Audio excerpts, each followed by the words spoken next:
కొంతమంది శిశువులు పుట్టినప్పుడు సన్నగా ఉంటారు, బలహీనంగా ఉంటారండి. 6 నెలలైనా సన్నగానే బలహీనంగానే కొనసాగుతూ ఉంటారు. కొంతమంది సంవత్సరమైన అలానే ఉంటారు, 1.5 సంవత్సరమైన అలానే ఉంటారు. ఎందుకంటే ఇది పోషకాహార లోపం అండి. ఇప్పుడు 6 నెలల పిల్లల వరకు తల్లిపాలు చాలన్నమాట.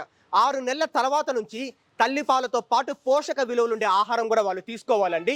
సో తల్లులు మీరు ఒక్కసారి మీరు ఆలోచించండి, ఏ పోషక విలువలు పిల్లలకు అందించాలి.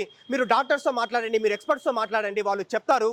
మా ఈ జీనీ ఇన్ఫాన్స్లో పోషక విలువలు వచ్చేసి పుష్కలంగా ఉంటుందండి. సో ఎందుకంటే జీనీ ఇన్ఫాన్స్లో రాగి ఆల్మోస్ట్ ఒక 80 to 85% ఉంటుంది. వాటితో పాటు బలమైన ఇతర ధాన్యాలు కూడా కొన్ని ఉంటాయండి. సో జీనీ ఇన్ఫాన్స్ సేవించడం ద్వారా శిశువులకు అందవలసిన పోషక విలువలు వచ్చేసి పుష్కలంగా అందుతుందండి. వాటి ద్వారా పిల్లలు అభివృద్ధి చెందుతున్న ఎముకలకు కావచ్చు, కండరాలకు కావచ్చు, వాళ్ళ బ్లడ్ ఫ్లోకి కావచ్చు, ముఖ్యంగా వాళ్ళ జీర్ణక్రియ వ్యవస్థ అయితే చాలా చక్కగా పనిచేస్తుందండి. శిశువులకు సుఖ విరోచనం అవుతుంది.